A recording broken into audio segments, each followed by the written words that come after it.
ನಾನು ಈಗ ಎಡಿಟ್ ಮಾಡೋದು ಇನ್ಶಾಟ್ ಅನ್ನೋ ಒಂದು ಆ್ಯಪಿಂದ. ಸೊ ಇವಾಗ ಮೊದಲನೇದಾಗಿ ಈಗ ಪೇಜ್ನ ಓಪನ್ ಮಾಡ್ಕೊತಾ ಇದ್ದೀನಿ. ಇಲ್ಲಿ ಇನ್ನೂ ಅನ್ನೋ ಆಪ್ಷನ್ ಸಿಗುತ್ತೆ. ಸೊ ಇದನ್ನು ಕ್ಲಿಕ್ ಮಾಡಿ ನಿಮಗೆ ಫೋಟೋ ಆಗಿದ್ದರೆ ಫೋಟೋ ಮೇಲೆ, ಇಲ್ಲ ವೀಡಿಯೋ ಬೇಕಂದರೆ ವೀಡಿಯೋ ಮೇಲೆ ಇದನ್ನು ಕ್ಲಿಕ್ ಮಾಡ್ಕೋಬೇಕಾಗುತ್ತೆ.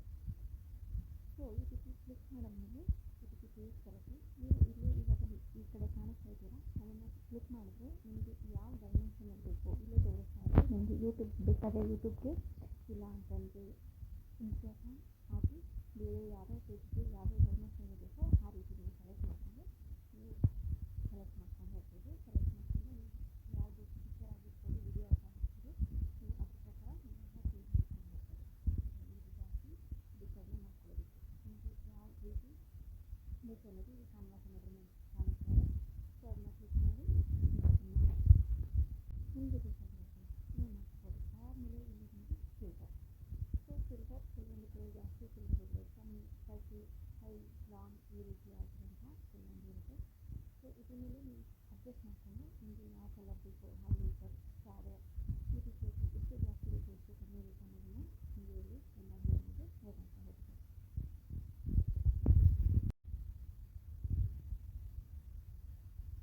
ಅದಾದ ನಂತರ ನೆಕ್ಸ್ಟ್ ಬರೋದು ಬ್ಯಾಕ್ಗ್ರೌಂಡ್. ಈ ಬ್ಯಾಕ್ಗ್ರೌಂಡಲ್ಲಿ ನೀವು ಕಲರ್ ಸೆಲೆಕ್ಷನ್ ಮಾಡಬೇಕು ಅಂತಂದರೆ ಇಲ್ಲಿ ಬ್ಯಾಕ್ಗ್ರೌಂಡ್ ಅನ್ನೋದ್ರ ಮೇಲೆ ಕ್ಲಿಕ್ ಮಾಡಿದ್ರೆ ನಿಮಗೆ ಯಾವುದೇ ರೀತಿಯ ಬ್ಯಾಕ್ಗ್ರೌಂಡಲ್ಲಿ ನೀವು ಕಲರ್ ಸೆಲೆಕ್ಷನ್ ಕೂಡ ಮಾಡ್ಬೋದು. ಅಲ್ಲಿ ಸರ್ಚ್ನ ಆಪ್ಷನ್ ಇರುತ್ತೆ ಕೆಳಗೆ. ನೀವು ಬೇಕಿದ್ರೆ ಸೋಷಿಯಲ್ ಮೀಡಿಯಾ ಪಿಕ್ಚರ್ಸ್ ಆಗಿರ್ಬೋದು, ಇಫೆಕ್ಟ್ಸ್ ಆಗಿರ್ಬೋದು, ನೀವು ಯಾವ ಎಮೋಜಿ ಕೊಡಬೇಕು ಅದನ್ನು ಕೂಡ ಸಿಗುತ್ತೆ. ಅದನ್ನು ಕೂಡ ನೀವು ಆನ್ ಮಾಡಿಕೊಂಡು ಕಮ್ಮಿ ಮಾಡ್ಕೋಬೋದು, ಇಲ್ಲಾಂದರೆ ಕ್ರಿಯೇಟ್ ಮಾಡ್ಕೊಂಡು ಯೂಸ್ ಆಗುತ್ತೆ. ಇಲ್ಲ ಅಂತಂದರೆ ಇನ್ನು ವಿಡಿಯೋ ಕೂಡ ನೀವು ಆನ್ ಮಾಡಿಕೊಂಡು ಇದನ್ನು ಕಂಟಿನ್ಯೂ ಮಾಡ್ಬೋದು. ನೋಡಿ ಎಲ್ಲ ರೀತಿಯ ಪಿಕ್ಚರ್ಸ್ ಸಿಗುತ್ತೆ. ನೀವು ಸಬ್ಸ್ಕ್ರಿಪ್ಷನ್ ತೊಗೊಂಡ್ರೆ ನಿಮಗೆ ಕೆಲವೊಂದು ಪಿಕ್ಚರ್ ಆ್ಯಡ್ ಆನ್ ಆಗುತ್ತೆ. ನೀವು ಹಾಗೆ ಟ್ರಯಲ್ ಮಾಡ್ತೀನಿ ಅಂತಂದರೆ ನಿಮಗೆ ಕೆಲವೊಂದು ಸಿಗೋದಿಲ್ಲ. ಸೊ ಹಾಗಾಗಿ ನಾನು ಒಂದು 500 ರುಪೀಸ್ದು ಸಬ್ಸ್ಕ್ರಿಪ್ಷನ್ ಕೂಡ ತೊಗೊಂಡು ನಾನು ಯೂಸ್ ಮಾಡ್ತಾಯಿದ್ದೀನಿ. ನೋಡಿ ಇದಾದ ನಂತರ ನೆಕ್ಸ್ಟು ಟೆಕ್ಸ್ಟು. ನಾವು ಏನು ಟೈಪ್ ಮಾಡ್ತೀವಿ, ನಮ್ಗೆ ಯಾವ್ಯಾವುದು ಬೇರೆ ಬೇರೆ ಫಾಂಟ್ ಬೇಕೋ ಆ ರೀತಿದನ್ನು ಇದರಲ್ಲಿ ನಾವು ತೊಗೋಬೋದು. ನೋಡಿ ಇಲ್ಲಿ ನಾನು ಟೈಪ್ ಮಾಡ್ತಾಯಿದ್ದೀನಿ. ಏನಂತ ಅಂದರೆ ನನ್ನ ಚಾನಲ್ ನೇಮ್ನೇ ಹಾಕ್ತಾಯಿದ್ದೀನಿ, ಶ್ವೇತಾಸ್ ಕ್ರಿಯೇಷನ್ಸ್ ಆ್ಯಂಡ್ ವ್ಲಾಗ್ ಅಂತ ಹೇಳ್ಬಿಟ್ಟು. ಸೊ ಇವಾಗ ನಿಮಗೆ ಏನಾದರೂ ಕಲರ್ ಏನಾದ್ರು ಚೇಂಜಸ್ ಬೇಕು ಅಂದರೆ ಇಲ್ಲಿ ಒಂದು ರೌಂಡ್ ಮಾರ್ಕಲ್ಲಿ ಕಲರ್ ಆಪ್ಷನ್ ಇದೆಯಲ್ಲ, ನೀವಲ್ಲಿ ಕ್ಲಿಕ್ ಮಾಡಿದ್ರೆ ನಿಮಗೆ ಅಲ್ಲಿ ಯಾವ ಕಲರ್ ಬೇಕು ಅನ್ನೋದನ್ನು ತೋರಿಸುತ್ತೆ. ನಿಮಗೆ ಬಾರ್ಡರ್ ಚೇಂಜ್ ಮಾಡ್ಕೋಬೇಕು ಅಂದರೆ ಇಲ್ಲಿ ಬಾರ್ಡರ್ ಆಪ್ಷನ್ ಇದೆ. ಮತ್ತು ಶ್ಯಾಡೋ, ನಿಮಗೆ ಬ್ಯಾಕ್ಗ್ರೌಂಡ್ ಶ್ಯಾಡೋ ಎಷ್ಟು ಬೇಕು ಅದನ್ನು ಕೂಡ ನೀವು ಇಲ್ಲಿ ತೊಗೋಬೋದು. ಗ್ಲೋ, ನೀವು ಯಾವ ಕಲರಲ್ಲಿ ಬೇಕೋ ಆ ಕಲರಲ್ಲಿ ನೀವು ಅದನ್ನು ಚೇಂಜ್ ಮಾಡ್ಕೊಬೋದು. ಹಾಗೆ ನಿಮಗೆ ಯಾವ ಫಾಂಟ್ ಬೇಕು ಕೂಡ ಅನ್ನೋದು ಕೂಡ ನಿಮಗೆ ಅದರಲ್ಲಿ ಸಿಗುತ್ತೆ. ಸೊ ನೋಡಿ ಇಲ್ಲಿ ಚೇಂಜ್ ಆಗ್ತಾಯಿದೆ.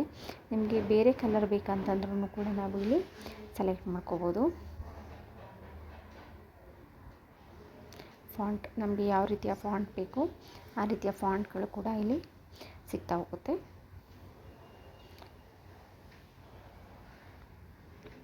ಮತ್ತು ಚಿಕ್ಕದು ಮತ್ತು ದೊಡ್ಡದು ಮಾಡಬೇಕು ಅಂದರೆ ಫಸ್ಟ್ ಆಪ್ಷನ್ ಇರುತ್ತೆ.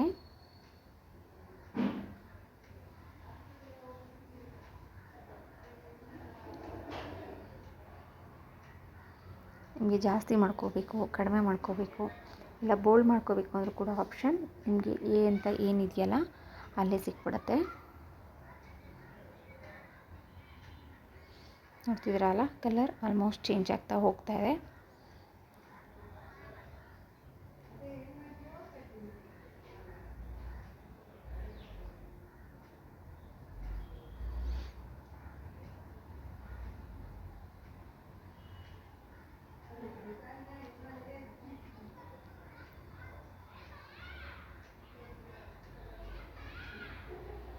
ಮತ್ತು ಇಲ್ಲಿ ಪಿಪ್ ಅನ್ನೋ ಆಪ್ಷನ್ ಇರುತ್ತೆ. ಸೊ ಅಲ್ಲಿ ನಾವು ಯಾವುದಾದ್ರು ಇಮೇಜಸ್ಸು ಬೇಕಾಗಿರುತ್ತೆ ಅಂತಂದರೆ ಆ ಇಮೇಜಸ್ನ ನೀವು ಇಲ್ಲಿ ಹಾಕೋಬೋದು. ಈಗ ನೀವೇನೋ ಒಂದು ಟೈಪ್ ಮಾಡಿರ್ತೀರ, ಅಲ್ಲಿಗೆ ನೀವೊಂದು ಫೋಟೋನ ಆ್ಯಡ್ ಮಾಡಬೇಕಾಗಿರುತ್ತೆ.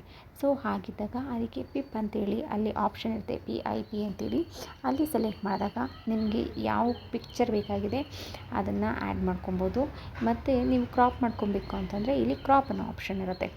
ಸೊ ನೀವೀಗ ಕೆಲವೊಂದು ಕಡೆಯಿಂದ ಎಲ್ಲೋ ಸ್ಕ್ರೀನ್ಶಾಟ್ ತೊಗೊಂಡಿರ್ತೀರ, ಆ ಪಿಕ್ಚರ್ನ ಆ್ಯಡ್ ಮಾಡಬೇಕು ಅಂಥೇಳಿ. ಸೊ ಇವಾಗ ನೀವಿಲ್ಲಿ ಕ್ರಾಪ್ ಮಾಡಿದ್ರೆ ಅದು ಕಂಪ್ಲೀಟಾಗಿ ಹೋಗಿ ನಿಮಗೆ ಹೇಗೆ ಬೇಕೋ ನೀವು ಹಾಗೆ ಅದನ್ನು ಮಾಡ್ಕೊಬೋದು. ಈಗ ನಾನು ಸದ್ಯಕ್ಕೆ ಕೆಲವೊಂದು ಪಿಕ್ಚರ್ನ ಅಷ್ಟೇ ಆ್ಯಡ್ ಮಾಡ್ಕೊತಾ ಇದ್ದೀನಿ. ನಿಮಗೆ ಯಾವ್ದು ಬೇಕಾಗಿದೆಯೋ ಆ ಪಿಕ್ಚರ್ನ ಆ್ಯಡ್ ಮಾಡಿಕೊಂಡು ನೀವು ಕಂಟಿನ್ಯೂ ಮಾಡ್ಕೋಬೋದು.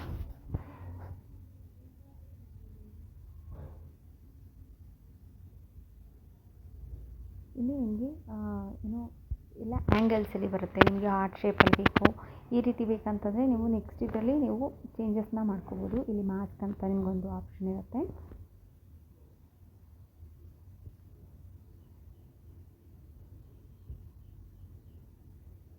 ಇದು ಬಂದು ಫಿಲ್ಟರ್. ನಿಮಗೆ ಯಾವ್ದು ಬೇಕು, ವೈಟ್ ಆ್ಯಂಡ್ ಬ್ಲ್ಯಾಕ್ ಬೇರೆ ಏನೇ ಬೇಕಿತ್ತು ಅಂತಂದ್ರೂ ನೀವು ಇದಕ್ಕೆ ಆ್ಯಡ್ ಮಾಡ್ಕೊಬೋದು. ನೆಕ್ಸ್ಟ್ ಮಾಸ್ಕ್ ಅನ್ನೋ ಆಪ್ಷನ್ಲಿ ನಿಮಗೆ ಆ ಪಿಕ್ಚರ್ ಯಾವ ರೀತಿ ಬೇಕು, ಈಗ ನೋಡಿ ಇಲ್ಲಿ ಕಾಣಿಸ್ತಾ ಇದೆಯಲ್ಲ, ಹಾರ್ಟ್ ಶೇಪಲ್ಲಿ ಬೇಕು ಅಂತಂದರೆ ಈಗ ನೀವು ಅದನ್ನ ಡ್ರ್ಯಾಗ್ ಮಾಡಿಕೊಂಡು ಅಡ್ಜಸ್ಟ್ ಮಾಡ್ಕೋಬೇಕು. ಹೀಗೆ ನಿಮಗೆ ಬೇಕಾಗಿರುವಂಥ ಒಂದು ಥಂಬ್ನೇಲ್ನ ಕ್ರಿಯೇಟ್ ಮಾಡ್ಕೊಳ್ಳೋದಕ್ಕೆ ತುಂಬಾ ಈಸಿ ಆಗುತ್ತೆ ಅಂತ ಹೇಳ್ಬೋದು. ಸೊ ನನಗೆ ಈ ಆ್ಯಪ್ ಬಂದು ತುಂಬಾ ಕನ್ವೀನಿಯೆಂಟ್ ಆಗಿದೆ. ಸೊ ಹಾಗಾಗಿ ನಾನು ಈ ಆ್ಯಪ್ನ ತುಂಬಾ ಪ್ರಿಫರ್ ಮಾಡ್ತೀನಿ. ಸೊ ಇದು ಬ್ರೈಟ್ನೆಸ್ನ ಅಡ್ಜಸ್ಟ್ ಮಾಡ್ತಾ ಇದೆ. ನಿಮಗೆ ಎಷ್ಟು ಬೇಕೋ ಅಷ್ಟು ಜಾಸ್ತಿ ಬೇಕಾದ್ರೂ ಮಾಡ್ಕೋಬೋದು, ಮತ್ತು ಕಡಿಮೆ ಬೇಕಾದರೆ ಮಾಡ್ಕೋಬೋದು.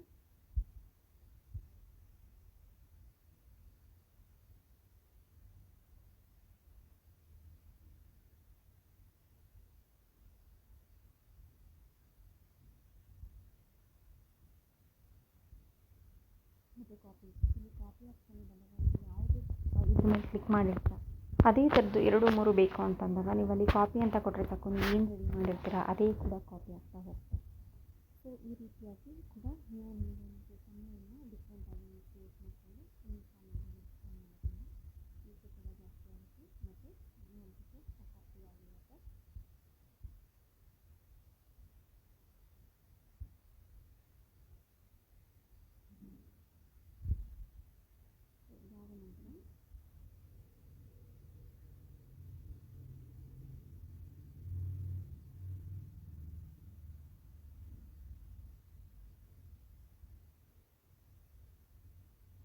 ಸೊ ಇದಾದ ನಂತರ ಈ ವಿಡಿಯೋ ನಿಮ್ಮೆಲ್ಲರಿಗೂ ಕೂಡ ಯಾರಾದರೂ ಇನ್ಸ್ಟಾನ ಎಕ್ಸ್ಪೋರ್ಟ್ ಅಂತ ಕೊಟ್ಟರೆ ಇದು ನಿಮಗೆ ಡೈರೆಕ್ಟ್ ಗ್ಯಾಲರಿನಲ್ಲಿ ಸೇವ್ ಆಗುತ್ತೆ. ಸೊ ಇದರಲ್ಲಿ ನಾವೇನು ಮಾಡಿರ್ತೀವಲ್ಲ ಇದು ಎಕ್ಸ್ಪೋರ್ಟ್ ಅಂತ ಕೊಟ್ಟಾಗ ನಮಗೆ ಇದು ಗ್ಯಾಲರಿನಲ್ಲಿ ಸೇವ್ ಆಗುತ್ತೆ. ನಾವು ಅದನ್ನು ಥಂಬ್ನೇಲ್ಗೆ ಎಡಿಟ್ ಆಗಿ ಮಾಡ್ಕೊಳ್ಳೋದಕ್ಕೆ ಈಸಿ ಆಗುತ್ತೆ. ಅದೊಂದು ಫೋಟೋ ನಾವೇನು ಮಾಡಿರ್ತೀವಿ ಅದು ಕ್ಲಿಕ್ ಆಗುತ್ತೆ. ಸೊ ನೆಕ್ಸ್ಟು ವಿಡಿಯೋನ ಹೇಗೆ ಮಾಡೋದು ಅಂತ ನೋಡೋಣ. ಸೊ ಇದನ್ನ ನಿಮ್ಗೆ ಬೇಕಾದ್ರೆ ಡ್ರಾಫ್ಟ್ ಮಾಡ್ಕೊಬೋದು, ಇಲ್ಲ ಅಂತಂದರೆ ಹಾಗೆ ಇದು ಮಾಡ್ಬೋದು. ಅಲ್ಲೂ ಹಾಗೆ ಸೇಮ್ ವಿಡಿಯೋ ಮೇಲೆ ಕ್ಲಿಕ್ ಮಾಡಿ ನ್ಯೂ ಅಂತ ಸೆಲೆಕ್ಟ್ ಮಾಡಬೇಕು. ಇವಾಗ ಇಲ್ಲಿ ಯಾವುದೋ ಒಂದು ವೀಡಿಯೋನ ನಾನು ಸೆಲೆಕ್ಟ್ ಮಾಡ್ತಾಯಿದ್ದೀನಿ. ಓಕೆ, ಇದೊಂದು ವೀಡಿಯೋನ ನನಗೆ ಸೆಲೆಕ್ಟ್ ಮಾಡ್ಕೊತಾ ಇದ್ದೀನಿ. ಸೊ ಇಲ್ಲಿ ನೋಡಿ, ಅಸಲು ನೀವು ವೀಡಿಯೋ ಮಾಡ್ಕೊಬೇಕಾದ್ರೆ 9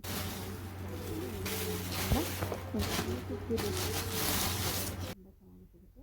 ನೀವು ಯಾವುದೋ ಒಂದು ಇದನ್ನು ಝೂಮ್ ಮಾಡಬೇಕು ಅಂತಂದರೆ ಇಲ್ಲಿ ನಿಮ್ಗೆ ಕಾಣಿಸ್ತಾ ಇದೆಯಲ್ಲ ಕ್ಯಾನ್ವಾಸ್ ಅನ್ನೋದ್ರ ಮೇಲೆ ನಿಮಗೆ ಅದರಲ್ಲಿ ಎಷ್ಟು ದೊಡ್ಡದು ಬೇಕೋ ಅಷ್ಟು ದೊಡ್ಡದಾಗಿ ಮತ್ತು ಎಷ್ಟು ಚಿಕ್ಕದು ಬೇಕೋ ಅಷ್ಟು ಚಿಕ್ಕದಾಗಿ ಮಾಡ್ಕೋಬೋದು.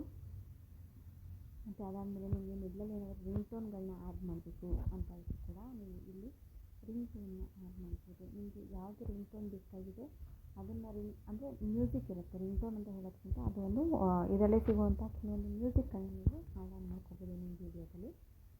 ಸೊ ಅದು ಆಗುತ್ತೆ. ನಿಮ್ಗೆ ಎಲ್ಲಿಂದ ಎಲ್ಲಿವರೆಗೆ ಬೇಕು ಅಂತೇಳಿ ನೀವು ಅದನ್ನು ಇದು ಮಾಡ್ಕೊಬೋದು. ಅದಾದಮೇಲೆ ಅಷ್ಟೇ ಇಲ್ಲಿ ಏನು ಸ್ಟಿಕ್ಕರ್ಸ್ ಬರ್ತಾರೆ. ಈಗ ನಿಮಗೆ ಎಕ್ಸಾಂಪಲ್ ಸಬ್ಸ್ಕ್ರೈಬ್ ಮೈ ಚಾನಲ್ ಅಂತ ಹೇಳ್ಬಿಟ್ಟು ಬರಬೇಕು ಅಂತಂದರೆ ಲೈಕ್ ಶೇರ್ ಕಮೆಂಟ್ ಸಬ್ಸ್ಕ್ರೈಬ್ ಅಂತ ಏನಾದರೂ ಇರುತ್ತೆ ಅಂತಂದರೆ ನೀವು ಇದನ್ನು ಹಾಕಿ ನಿಮಗೆ ಈ ವಿಡಿಯೋದಲ್ಲಿ ಎಲ್ಲಿವರೆಗೂ ತೋರಿಸ್ಬೇಕು ಅಂತ ಅದನ್ನಿದ್ದರೆ ಅಲ್ಲಿವರೆಗೂ ಕೂಡ, ಇಲ್ಲ ನಿಮ್ಮ ವಿಡಿಯೋ ಪೂರ ಬೇಕು ಅಂತಂದರೆ ಅದನ್ನು ಕೂಡ ಈ ರೀತಿ ಡ್ರ್ಯಾಗ್ ಮಾಡಿದ್ರೆ ಇದು ನಿಮ್ಮ ವಿಡಿಯೋದಲ್ಲಿ ಪೂರ್ತಿಯಾಗಿ ಇದು ಕಾಣ್ತಾ ಸಿಗುತ್ತೆ.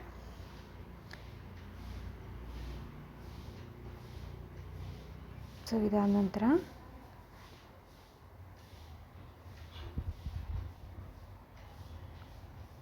ಫಿಲ್ಟರ್.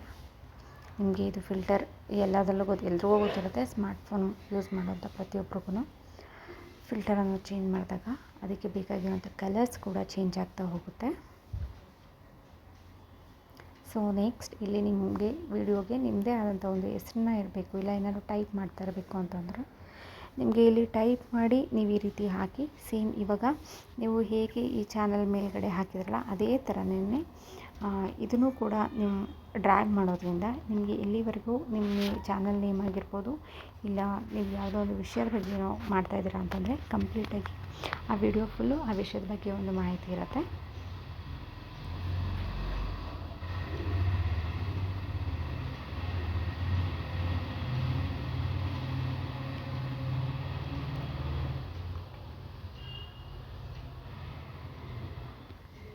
ಸೊ ಇಲ್ಲ ನಾನು ಹಾಕ್ತಾಯಿದ್ದೀನಿ. ನಿಮಗೆ ಎಲ್ಲಿಗೆ ಬೇಕೋ ಅಲ್ಲಿ ಆ ನೇಮ್ನ ಪ್ಲೇಸ್ ಮಾಡ್ಕೊಬೋದು. ಅದಾದ ನಂತರ ಈ ರೀತಿ ಫುಲ್ಲಾಗಿ ಟ್ಯಾಗ್ ಮಾಡೋದ್ರಿಂದ ಫುಲ್ ವಿಡಿಯೋದಲ್ಲಿ ನಿಮ್ಮ ಚಾನಲ್ ನೇಮ್ ಆ ಫುಲ್ ವಿಡಿಯೋದಲ್ಲಿ ಇರುತ್ತೆ.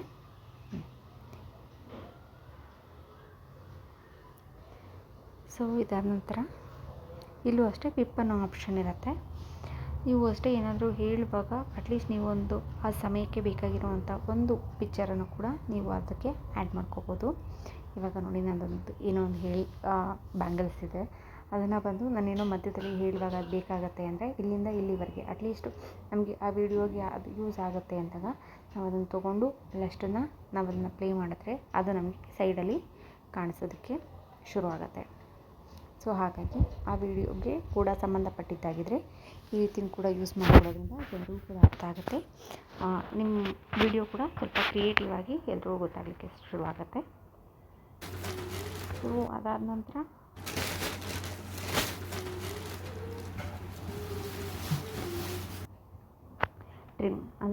ಟ್ರಿಮ್ ಅಂತಂದರೆ ಎಲ್ಲರೂ ನಮಗೆ ಎಷ್ಟು ಬೇಕು ಬೇಡದೇ ಇರುವಂಥದ್ದನ್ನು ನಾವು ಕಟ್ ಮಾಡೋದು. ಸೊ ನಮಗೆ ಏನು ಕ್ಲಿಪ್ ಅಷ್ಟೇ ಬೇಕಾಗಿರುತ್ತಲ್ಲ ಅದಷ್ಟನ್ನೇ ತೊಗೊಂಡು ಬೇಡದೇ ಇರುವಂತಹ ಒಂದು ಕ್ಲಿಪ್ಪನ್ನು ನಾವು ಸ್ಪ್ಲಿಟ್ ಮಾಡಿ ಅದನ್ನ ಕಟ್ ಮಾಡ್ಕೊಬೋದು, ಇಲ್ಲ ಅಂತಂದರೆ ಮರ್ಜ್ ಮಾಡ್ಕೊಬೋದು. ಇಲ್ಲಿ ನೋಡಿ, ಇಲ್ಲಿ ಕಾಣುತ್ತಿದೆಯಲ್ಲ, ಈ ರೀತಿಯೆಲ್ಲ ಮಾಡೋದ್ರಿಂದ ನಮಗೆ ವಿಡಿಯೋ ಶಾರ್ಟ್ ಆಗುತ್ತೆ ಮತ್ತು ಬೇಡದೇ ಇರೋದನ್ನು ನಾವು ನಮ್ಮ ವಿಡಿಯೋದಿಂದ ಡಿಲೀಟ್ ಮಾಡ್ಬೋದು.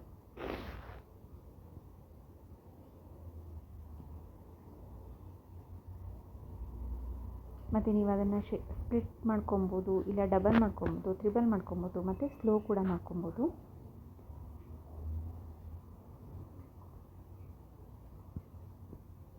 ಫ್ರೀಸ್, ನಿಮಗೆ ಯಾವುದಾದ್ರೂ ಒಂದು ಪರ್ಟಿಕ್ಯುಲರ್ ಆಗಿ ಒಂದು ಇದನ್ನು ಫ್ರೀಸ್ ಮಾಡಬೇಕು ಅಂದರೆ ಅದನ್ನೇ ಜಾಸ್ತಿ ಜನರಿಗೆ ತೋರಿಸ್ಬೇಕಂತಂದರೆ ಅದು ಫ್ರೀಸ್ ಅನ್ನೋ ಆಪ್ಷನ್ ಯೂಸ್ ಆಗುತ್ತೆ.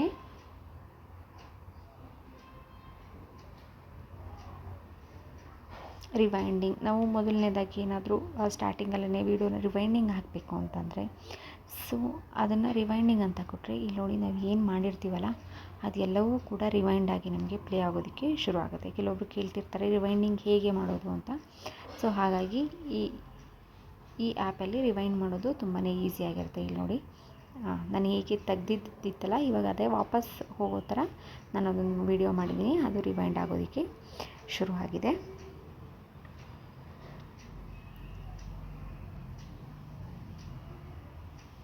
ರೋಟೇಟ್ ಅನ್ನೋದು ಎಲ್ಲರೂ ಗೊತ್ತಿರುತ್ತೆ. ನಮಗೆ ಹೇಗೆ ಬೇಕೋ ಹಾಗೆ ಅದನ್ನು ರೋಟೇಟ್ ಮಾಡ್ಕೊಬೋದು.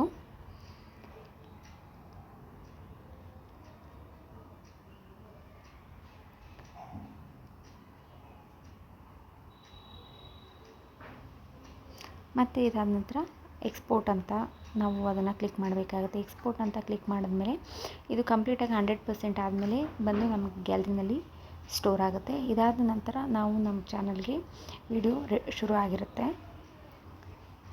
ಸೊ ರೆಡಿಯಾಗಿ ನಾವು ಅದನ್ನು ಅಪ್ಲೋಡ್ ಮಾಡ್ಕೊಬೋದು. ಸೊ ಹೀಗೆ ಮಾಡೋದ್ರಿಂದ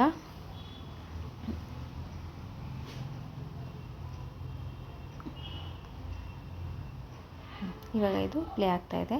ನೀವು ಅಪ್ಲೋಡ್ ಮಾಡಬೇಕಂತಂದರೆ ಇಲ್ಲಿ YT ಸ್ಟುಡಿಯೋಗೆ ಬಂದು ಇಲ್ಲಿ ಪ್ಲಸ್ ಅನ್ನೋ ಇದಿರುತ್ತೆ, ಅದನ್ನು ಕ್ಲಿಕ್ ಮಾಡಿದ್ಮೇಲೆ ನಿಮಗೆ ಫಸ್ಟಿಗೆ ನಿಮ್ಮದು ಏನು ವಿಡಿಯೋ ರೆಡಿಯೋ ಮಾಡ್ಕೊಂಡಿರ್ತೀರಲ್ಲ ಅದು ಬರುತ್ತೆ. ಅದಾದ ನಂತರ ನೀವು ಏನು ಥಂಬ್ನೇಲ್ನ ಕ್ರಿಯೇಟ್ ಮಾಡ್ಕೊಂಡಿರ್ತೀರ ಅದು, ಮತ್ತು ನಿಮಗೆ ಏನು ಡಿಸ್ಕ್ರಿಪ್ಷನ್ ಬೇಕು ಅನ್ನೋದನ್ನ ಆ್ಯಡ್ ಮಾಡಿ ನೆಕ್ಸ್ಟ್ ಅನ್ನೋ ಆಪ್ಷನ್ನ ಕೊಟ್ಟರೆ ಪಬ್ಲಿಕ್ ಅಂತ ಸೆಲೆಕ್ಟ್ ಮಾಡ್ಕೊಬೇಕು. ಯಾವುದೇ ರೀತಿ ಪ್ರೈವೇಟ್ ಅಂತ ಸೆಲೆಕ್ಟ್ ಮಾಡೋದನ್ನು ಮಾಡಬೇಡಿ. ನೆಕ್ಸ್ಟ್ ಇಲ್ಲಿ ಅಪ್ಲೋಡ್ ಅನ್ನೋ ಆಪ್ಷನ್ ಇರುತ್ತೆ, ಈ ಆಪ್ಷನ್ನ ಕ್ಲಿಕ್ ಮಾಡಿದ್ರೆ ಸೊ ನಿಮ್ಮ ವಿಡಿಯೋ ಅಪ್ಲೋಡ್ ಆಗುತ್ತೆ. ಸೊ ಈ ಒಂದು ವಿಡಿಯೋ ಯಾರೆಲ್ಲ ಹೊಸದಾಗಿ ಯೂಟ್ಯೂಬ್ನ ಶುರು ಮಾಡಬೇಕು ಅಂತ ಅಂದ್ಕೊಂಡಿದ್ದೀರಾ ಅವರೆಲ್ಲರೂ ಕೂಡ ಯೂಸ್ ಆಗುತ್ತೆ ಅಂತ ಭಾವಿಸ್ತಾ ಇದ್ದೀನಿ. ಮತ್ತೆ ಮುಂದಿನ ವೀಡಿಯೋದಲ್ಲಿ ಸಿಗ್ತೀನಿ. ಅಲ್ಲಿವರೆಗೂ ಎಲ್ರಿಗೂ ನಮಸ್ಕಾರ, ಬಾಯ್.